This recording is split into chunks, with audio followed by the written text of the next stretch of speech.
नमस्कार, मैं हूं आपके साथ प्रिया सिंह सोमवंशी। अयोध्या में आज से रामलला की प्राण प्रतिष्ठा के कार्यक्रम की शुरुआत हो गई है। आज यानी कि 16 जनवरी से लेकर 21 जनवरी की शाम तक अलग अलग तरह के विधि विधान और पूजा पाठ होंगी। 22 जनवरी को दोपहर 12:20 से 1 बजे के बीच प्राण प्रतिष्ठा का जो कार्यक्रम है वो संपन्न होगा। रामलला की प्राण प्रतिष्ठा को लेकर पूरे देश में जबरदस्त उत्साह है। सारा देश इस वक्त राममय हो गया, लेकिन इस राम लहर का फायदा बीजेपी को मिलता देखकर दूसरे विपक्षी दल भी इसमें कूद गए हैं। शुरुआत आम आदमी पार्टी ने की। आम आदमी पार्टी आज दिल्ली की सभी 70 विधानसभा सीटों पर सुंदरकांड का पाठ करा रही है। दिल्ली के सीएम अरविंद केजरीवाल अपनी पत्नी के साथ रोहड़ी इलाके के प्राचीन बालाजी मंदिर में सुंदरकांड के पाठ में शामिल होने के लिए पहुंचे हैं। ये तस्वीरें आपको दिखा रहे हैं। केजरीवाल के गले में हनुमान जी की तस्वीर वाला अंगवस्त्रम और माथे पर तिलक है। वो खुद भी हाथ में किताब लेकर सुंदरकांड का पाठ कर रहे हैं। केजरीवाल के अलावा आम आदमी पार्टी के दूसरे नेता भी अपने अपने इलाकों में सुंदरकांड का पाठ करवा रहे हैं। और सबसे खास बात यह है कि केजरीवाल उस इंडिया अलायंस का एक हिस्सा है जिस गठबंधन के नेताओं ने अयोध्या में रामलला की प्राण प्रतिष्ठा समारोह का बायकॉट कर दिया। अयोध्या नहीं जाने का फैसला किया। इंडिया अलायंस के नेता प्राण प्रतिष्ठा समारोह को बीजेपी का सियासी कार्यक्रम बता रहे हैं, लेकिन केजरीवाल ने आज दिल्ली में इतने बड़े पैमाने पर सुंदरकांड का पाठ करवाकर यह दिखाने की कोशिश की है कि राम मंदिर के मामले में उनकी राय इंडिया अलायंस के दूसरे नेताओं से बिल्कुल अलग है। तो ऐसे में अब सवाल यह है कि क्या केजरीवाल जिस मकसद से सुंदरकांड का पाठ करवा रहे हैं वो सिर्फ सियासी फायदा के लिए किया जा रहा है? इन्हीं तमाम सवालों पर मेरे सहयोगी भी अब से कुछ ही देर में जुड़ेंगे। लेकिन सबसे बड़ा सवाल ये है कि इस वक्त जैसे पूरे देश में राम लहर चल रही है, तो क्या सिर्फ सियासी माइलेज लेने के लिए केजरीवाल नए नए हनुमान भक्त बन गए हैं? इन्हीं सवालों के जवाब के लिए चलिए रुक करते हैं। मेरे सहयोगी भास्कर मिश्रा इस वक्त मेरे साथ जुड़े हुए हैं। भास्कर, आम आदमी पार्टी ये लगातार इसी तरह से जब भी कुछ देश में बड़ा होता है पॉलिटिकल माइलेज लेने की कोशिश करती है और अब इस बड़े पैमाने पर सुंदरकांड का पाठ करवा रही है। इसका मतलब क्या निकाला जाए?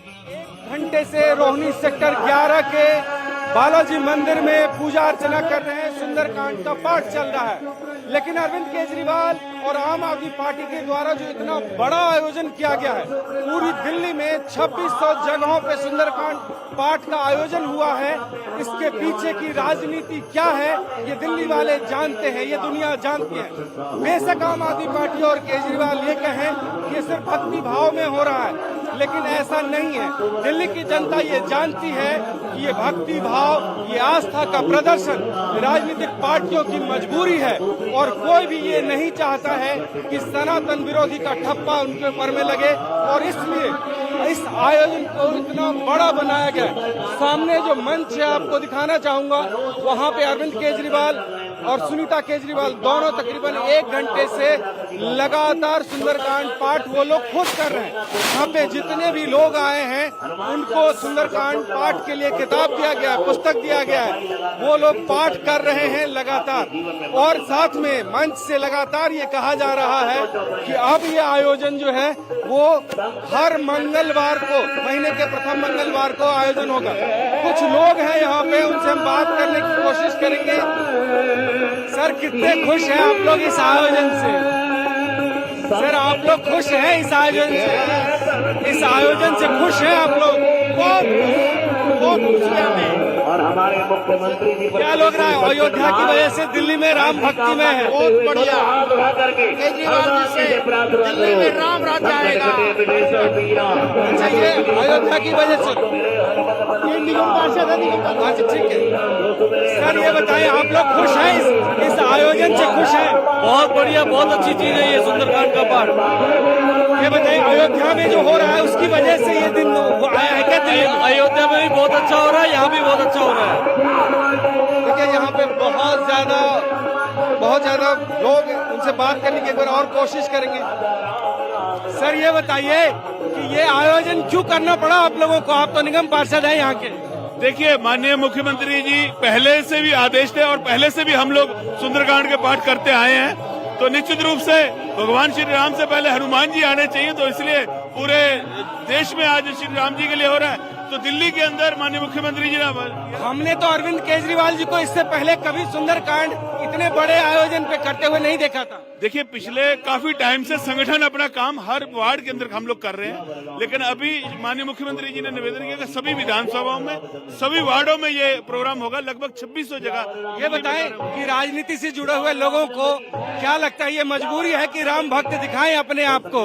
कोई राजनीति नहीं है, भगवान का नाम लेना कोई राजनीति नहीं होती, और भगवान के नाम के लिए माननीय मुख्यमंत्री जी सब आए हैं यहाँ पर, और निश्चित रूप से हर वार्ड में होगा और हर दिल्ली के हर कोने कोने में सुंदरकांड। अच्छा, आपको क्या लगता है अरविंद जी को अयोध्या जाना चाहिए, भगवान राम के प्राण प्रतिष्ठा में शामिल होना चाहिए? देखिए, अरविंद जी का उनका क्या शेड्यूल है, क्या प्रोग्राम है, क्योंकि मुख्यमंत्री है। मैं आपकी इच्छा जानना चाह रहा हूँ, आप क्या चाहते हैं आपके मुख्यमंत्री वहाँ जाएं? जो मुख्यमंत्री जी चाहेंगे वो सब हम लोग चाहेंगे, हम उनके साथ हैं। जैसा जो उन्होंने सुंदरकांड का आयोजन किया तो हम लोग यहाँ हैं, वार्डों में होगा तो हम वार्डों में करेंगे। तो हमारा लक्ष्य जो माननीय मुख्यमंत्री जी की आखिरी सवाल, आप निगम पार्षद हैं, राजनीतिक व्यक्ति हैं, आपको क्या लगता है 2024 के चुनाव में इसका फायदा मिलेगा?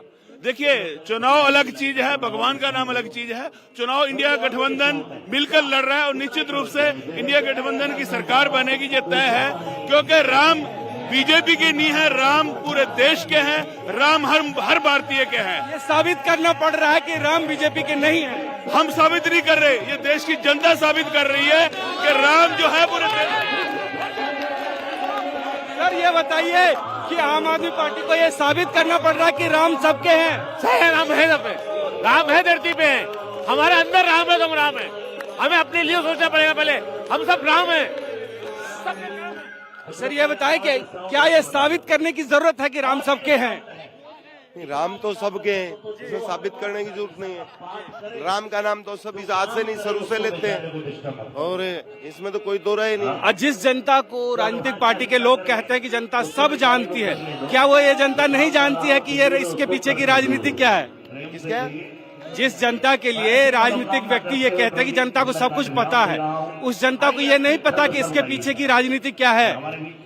नहीं, देखो एक्चुअल क्या है, अभी जो इस समय बीजेपी ने सिर्फ अपना राम अपने आगे सिर्फ हमारा है, वो है। ठीक है, देखिए ये आम आदमी पार्टी से जुड़े हुए लोग, पार्षद, ये लोग कह रहे हैं कि ऐसा नहीं है कि राजनीति की वजह से हो रहा है, लेकिन कितनी बड़ी मजबूरी है कि इस आयोजन के बाद भी ये नहीं कह पा रहे हैं कि भगवान श्री राम की प्राण प्रतिष्ठा में अरविंद केजरीवाल को जाना चाहिए। जो आम लोग हैं यहाँ पे वो जानते हैं कि उसकी क्या अहमियत है, पूरे देश का मूड क्या है, और उस मूड के हिसाब से हर कोई जो आम व्यक्ति यहाँ पे पहुंचा है, बेशक ये आम आदमी पार्टी का आयोजन है, उसके बावजूद भी ये कह रहा है कि दिल्ली के मुख्यमंत्री को भी अयोध्या जाना चाहिए। लेकिन राजनीति से जुड़ा हुआ व्यक्ति, यहाँ तक कि इस इलाके के जो पार्षद हैं, वो अपनी जुबान से ये शब्द नहीं निकाल पाए। आपको अंदाजा लग सकता है कि इस आयोजन में राजनीति कितनी है और भक्ति का पुट कितना है इसमें। तो देखिए, देश में लगातार सियासत जारी है। हमारे सहयोगी भास्कर लगातार आप तक अपडेट भी पहुंचा रहे हैं। भास्कर, आप बने रहिएगा, हम आपके पास दोबारा आएंगे, लेकिन पहले दर्शकों को दिल्ली सरकार के द्वारा जो इस वक्त ये सुंदर कांड का ये जो पाठ कराया जा रहा है, उसकी तस्वीरें अपने दर्शकों को दिखा दे। सौरभ भारद्वाज की बात भी हम आपको सुनाएंगे। सौरभ भारद्वाज से भास्कर मिश्रा ने अब से थोड़ी देर पहले बात की। उन्होंने भी आज चिराग दिल्ली के एक मंदिर में सुंदरकांड का पाठ किया। सौरभ भारद्वाज ने कहा कि दिल्ली सरकार अब हर महीने के पहले मंगलवार को हनुमान पाठ कराएगी, जो हर विधानसभा क्षेत्र के साथ हर वार्ड में भी किया जाएगा। सौरभ भारद्वाज ने यह भी कहा कि दिल्ली में करीब 2600 जगहों पर हनुमान चालीसा या तो फिर सुंदरकांड का पाठ किया जाएगा।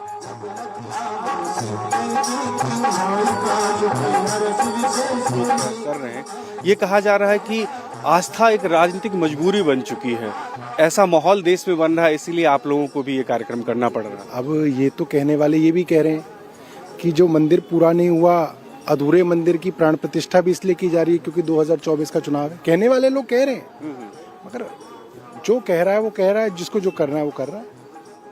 ओवैसी जी ने ये कहा है कि आप लोग आरएसएस का एजेंडा जो है उसको फुलफिल कर रहे हैं। पहले तो कहते थे शिक्षा और स्वास्थ्य पे काम करेंगे, और अब सुंदरकांड पाठ करवा रहे हैं। ओवैसी जी अपने हिसाब से कुछ कह रहे हैं, जरूरी नहीं है ना उनकी हर बात का हम जवाब दें।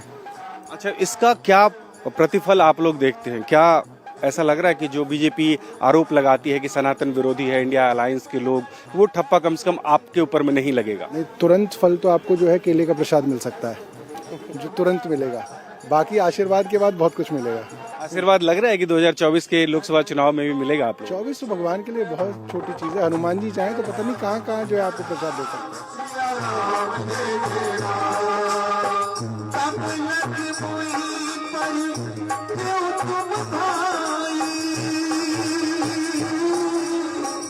अब देखिए, सबसे बड़ा सवाल ये उठ रहा है कि आम आदमी पार्टी को अचानक हनुमान जी से ऐसे प्रेम कैसे जग गया? आम आदमी पार्टी आखिर हनुमान चालीसा, सुंदरकांड का पाठ हर विधानसभा क्षेत्र में क्यों करने जा रही है? तो आप ये भी जान लीजिए। इसके जरिए अरविंद केजरीवाल की पार्टी सॉफ्ट हिंदुत्व के जरिए हिंदू वोटर्स को साधने की कोशिश में है, क्योंकि जिस तरह से राम मंदिर को लेकर देश में एक माहौल बन गया है, उससे सभी को ये लगने लगा है कि अगर हिंदू वोटर्स को अपनी तरफ करना है, वो बीजेपी की तरफ झुकाव को अपने कम कर दे, तो फिर उन्हें साधने के लिए हनुमान का भक्त बन जाना जरूरी है। बीजेपी के पक्ष में अगर हिंदू वोटर्स ने वोटिंग कर दी तो फिर लोकसभा चुनाव में क्या होगा? और इसीलिए ही केजरीवाल अब खुद को हनुमान भक्त बताने में जुट गए। उनकी पार्टी हर महीने के पहले मंगलवार को हनुमान चालीसा का पाठ कराने का फैसला कर चुकी है।